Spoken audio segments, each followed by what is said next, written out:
ជាង50ឆ្នាំមុនមនុស្សយើងប្រហែលជាទទួលបានសារមួយពីឱកាសអ្នកនរគ្នាសារនោះមិនមែនជាសម្លេងមិនមែនជារូបភាពហើយក៏មិនមែនជាភាសាមួយដែលយើងអាចអានបាននោះដែរវាគ្រាន់តែជាសញ្ញាវិទ្យុដ៏ចម្លែកមួយដែលមានកម្លាំងខ្លាំងជាងសម្លេងរំខានធម្មតារាប់សិបដងឯនោះអ្នកនរគ្នាសញ្ញានេះធ្វើឲ្យអ្នកវិទ្យាសាស្ត្រមានការភ្ញាក់ផ្អើលដល់ថ្នាក់គាត់បានសរសេរពាក្យតែមួយនៅលើក្រដាសថា wow ហើយនោះហើយជាមូលហេតុដែលវាត្រូវបានគេហៅថា The Wow Signal ទៅថ្ងៃទី15ខែសីហាឆ្នាំ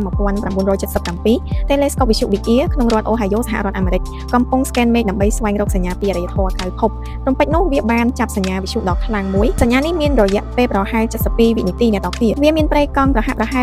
1420 MHz ដែលជាប្រេកង់ពាក់ព័ន្ធនឹងអាតូមអ៊ីដ្រូសែនអ្នកនរគ្នាអ្នកវិទ្យាសាស្ត្រយល់ថាប្រេកង់នេះអាចជាជម្រើសល្អសម្រាប់អរិយធម៌ណាមួយប្រសិនបើពួកគេចង់ផ្ញើសញ្ញាឆ្លងកាត់អវកាសបន្ទាប់ពីសញ្ញានេះបង្ហាញលើក្រដាសបោះពុម្ពអ្នកវិទ្យាសាស្ត្រ Jerry Amen បានគូសរង្វង់ជុំវិញលេខកូដរបស់វាហើយសរសេរថា wow ចាប់តាំងពីពេលនោះមកវាបានក្លាយជាសញ្ញាអាថ៌កំបាំងដ៏ល្បីបំផុតមួយក្នុងប្រវត្តិសាស្ត្រតារាសាស្ត្របញ្ហាដ៏ធំបំផុតនោះគឺអត់មាននរណាម្នាក់អាចចាប់សញ្ញានេះបានម្ដងទៀតនោះឡើយអស់រយៈពេលជាច្រើនទសវត្សរ៍ Telescope ជាច្រើននៅជុំវិញពិភពលោកបានព្យាយាមស្វែងរកវាម្ដងទៀតអ្នកនរគ្នាប៉ុន្តែវាអត់ដែលលេចឡើងមកវិញនោះទេនេះធ្វើឲ្យមានទ្រឹស្ដីជាច្រើន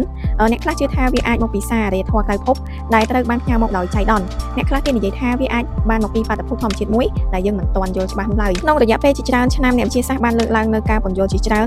មានអ្នកសន្និដ្ឋានថាវាអាចជាការឆ្លុះបញ្ចាំងពីផ្កាយដុះកន្ទុយឬពពកឧស្ម័ននៅលំហអ្នកផ្សេងទៀតគិតថាវាអាចជាសញ្ញាពីផ្កាយរណបឬប្រភពវិទ្យុធម្មជាតិដែលកម្រនឹងកើតឡើងទោះជាយ៉ាងណាក៏ដោយគ្មានទ្រឹស្ដីណាមួយត្រូវបានបញ្ជាក់ថាជាចម្លើយចុងក្រោយនោះទេអ្នកនរគ្នាដោយសារតែសញ្ញានេះកើតឡើងតែម្ដងគត់ការផ្ទៀងផ្ទាត់វាពិតជាពិបាកខ្លាំងមែនទែន The Wow Signal នៅតែជាប្រធានបទដ៏ទាក់ទាញព្រោះវាបង្ហាញថាចក្រវាឡនៅតែមានអាថ៌កំបាំងជាច្រើនដែលយើងមិនទាន់យល់នោះទេហើយរហូតមកដល់សប្តាហ៍នេះអត់មាននរណាម្នាក់អាចផ្ដល់ចម្លើយដែលទទួលយកជាឯកច្ឆន្ទបានឡើយប្រសិនបើថ្ងៃណាមួយយើងទទួលបានសញ្ញាបែបនេះម្ដងទៀតហើយបញ្ជាក់ថាវាមកពីអរិយធម៌ក្រៅភពពិតមែននោះវានឹងក្លាយជាការរកឃើញដ៏ធំបំផុតមួយក្នុងប្រវត្តិសាស្ត្រមនុស្សជាតិប៉ុន្តែទម្រាំតែថ្ងៃនោះមកដល់ The Wow Signal នៅតែជាអាថ៌កំបាំងមួយដែលធ្វើឲ្យអ្នកវិទ្យាសាស្ត្រនិងមនុស្សជុំវិញពិភពលោកបន្តសួរខ្លួនឯងថាតើយើងពិតជានៅម្នាក់ឯងនៅក្នុងចក្រវាឡមែនដែរឬទេចុះសម្រាប់អ្នកនរគ្នាវិញគិតយ៉ាងម៉េចដែរសូម comment នៅខាងក្រោមវីដេអូនេះសូមកុំភ្លេចជួយ follow និង subscribe បើសិនជាអ្នកនរគ្នាចង់ដឹងរឿងរ៉ាវជុំវិញពិភពលោក